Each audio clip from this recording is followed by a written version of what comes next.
रामधन नाम का एक पुराना व्यापारी था, जो अपनी व्यापारी समझ के कारण दोनों हाथों से कमा रहा था। उसको कोई भी टक्कर नहीं दे सकता था। वो दूर दूर से अनाज लाकर उसे शहर में बेचता था, उससे उसे बहुत सा लाभ होता था।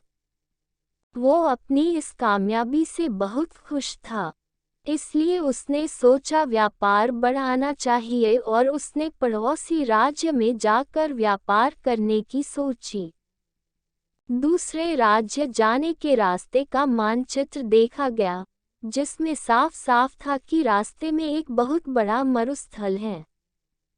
खबरों के अनुसार उस स्थान पर कई लुटेरे भी हैं, लेकिन बूढ़ा व्यापारी कई सपने देख चुका था। उस पर दूसरे राज्य में जाकर धन कमाने की इच्छा प्रबल थी। उसने अपने कई किसान साथियों को लेकर प्रस्थान करने की ठान ली। बैलगाड़ियां तैयार की और उस पर अनाज लादा। इतना सारा माल था, जैसे कोई राजा की शाही सवारी हो। बूढ़े रामधन की टोली में कई लोग थे, जिसमें जवान युवक भी थे और वृद्ध अनुभवी लोग, जो बरसों से रामधन के साथ काम कर रहे थे। जवानों के अनुसार अगर इस टोली का नेतृत्व कोई नव युवक करता तो अच्छा होता, क्योंकि यह वृद्ध रामधन तो धीरे धीरे जाएगा और पता नहीं उस मरुस्थल में क्या क्या देखना पड़ेगा।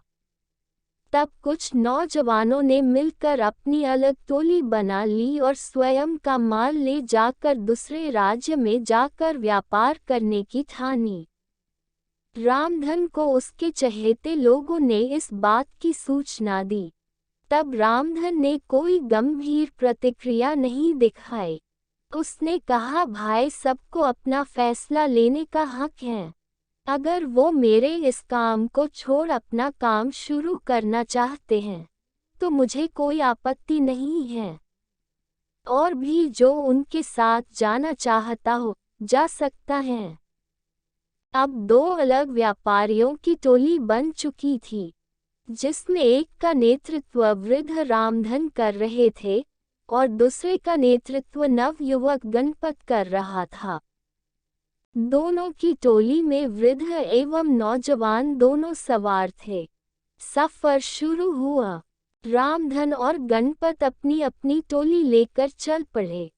थोड़ी दूर सब साथ साथ ही चल रहे थे कि जवानों की टोली तेजी से आगे निकल पड़ी। रामधन और उनके साथी पीछे रह गए। रामधन की टोली के नौजवान इस धीमी गति से बिल्कुल खुश नहीं थे और बार बार रामधन को कोस रहे थे, कहते कि वो नौजवानों की टोली तो कब की नगर की सीमा लांघ चुकी होगी और कुछ ही दिनों में मरुस्थल भी पार कर लेगी। हम सभी इस बूढ़े के कारण भूखे मर जाएंगे। धीरे धीरे रामधन की टोली नगर की सीमा पार करके मरुस्थल के समीप पहुंच जाती है। तब रामधन सभी से कहते हैं, यह मरुस्थल बहुत लंबा है। इसमें दूर दूर तक पानी की एक बूंद भी नहीं मिलेगी, इसलिए जितना हो सके पानी भर लो। सबसे अहम, यह मरुस्थल लुटेरे और डाकुओं से भरा हुआ है, इसलिए हमें यहाँ का सफर बिना रुके करना होगा। साथ ही हर समय चौकन्ना रहना होगा। उन्हें मरुस्थल के पहले तक बहुत से पानी के गड्ढे मिल जाते हैं, जिससे वे बहुत सारा पानी संग्रह कर लेते हैं। तब उनमें से एक पूछता है कि इस रास्ते में पहले से ही इतने पानी के गड्ढे हैं, हमें एक भी गड्ढा तैयार नहीं करना पड़ा। तब रामधन मूंछों पर ताव देकर बोलते हैं, इसलिए तो मैंने नौजवानों की उस टोली को आगे जाने दिया। ये सभी उन लोगों ने खुद के लिए तैयार किया होगा, जिसका लाभ हम सभी को मिल रहा है।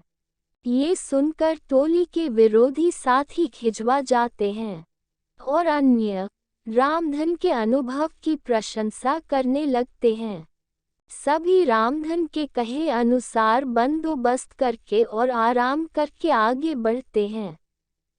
आगे बढ़ते हुए रामधन सभी को आगाह कर देता है कि अब हम सभी मरुस्थल में प्रवेश करने वाले हैं, जहाँ ना तो पानी मिलेगा, ना खाने को फल और ना ही ठहरने का स्थान, और यह बहुत लंबा भी है। हमें कई दिन भी लग सकते हैं। सभी रामधन की बात में हामी मिलाते हुए उसके पीछे हो लेते हैं। अब वे सभी मरुस्थल में प्रवेश कर चुके थे, जहाँ बहुत ज्यादा गर्मी थी, जैसे अलाव लिए चल रहे हो। आगे चलते चलते उन्हें सामने से कुछ लोग आते दिखाई देते हैं। वे सभी रामधन को प्रणाम करते हैं और हाल चाल पूछते हैं। उनमें से एक कहता है, आप सभी व्यापारी लगते हो, काफी दूर से चले आ रहे हो, अगर कोई सेवा का अवसर देंगे तो हम सभी तत्पर हैं।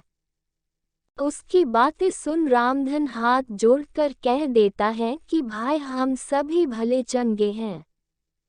तुम्हारा धन्यवाद जो तुम सभी ने इतना सोचा। और वे अपने साथियों को लेकर आगे बढ़ जाते हैं।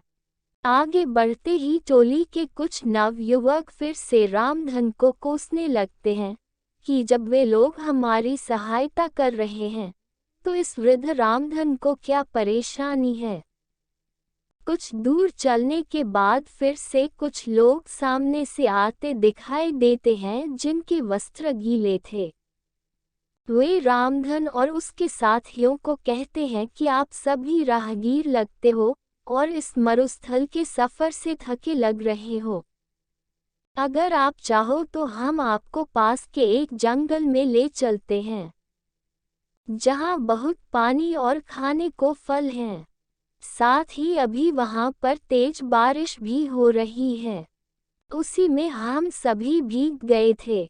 अगर आप सभी चाहे तो अपना सारा पानी फेंक कर जंगल से नया पानी भर ले और पेट भर खाकर आराम कर ले। लेकिन रामधन साफ ना बोलकर अपने साथियों से जल्दी चलने को कह देते हैं। अब टोली के कई नौजवानों को रामधन पर बहुत गुस्सा आता है।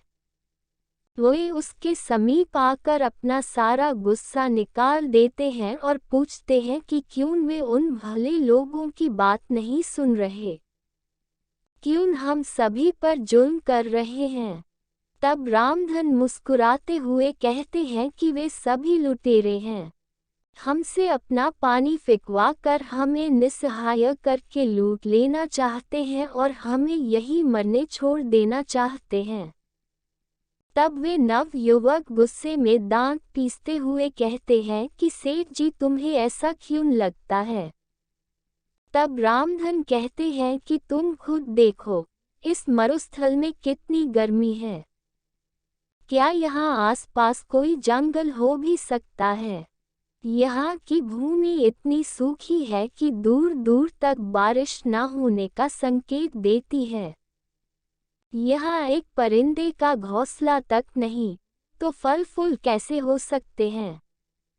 और जरा निगाह उठाकर ऊपर देखो, दूर दूर तक कोई बारिश के बादल नहीं हैं। न ही हवा में बारिश की ठंडक है, न ही गीली मिट्टी की खुशबू। तो कैसे उन लोगों की बातों पर यकीन किया जा सकता है। मेरी बात मानो, कुछ भी हो जाए, अपना पानी मत फेंकना और ना ही कहीं भी रुकना। कुछ देर आगे चलने के बाद उन्हें रास्ते में कई नरकंकाल और टूटी फूटी बैलगाड़ी मिलती हैं। वे सभी कंकाल गणपत की टोली के लोगों के थे। उनमें से एक भी नहीं बचा था। उनकी ऐसी दशा देख सभी रोने लगते हैं, क्योंकि वे सभी उन्हीं के साथ ही थे। तब रामधन कहते हैं कि जरूर इन लोगों ने तुम्हारे जैसे ही इन लुटेरों को अपना साथी समझा होगा, और इसका परिणाम ये हुआ कि आज उन्हें अपने जीवन से हाथ धोना पड़ा। रामधन सभी को ढाढ़स बंधाते हुए कहते हैं, हम सभी को भी यहाँ से जल्दी निकलना होगा, क्योंकि वे सभी लुटेरे अभी भी हमारे पीछे हैं।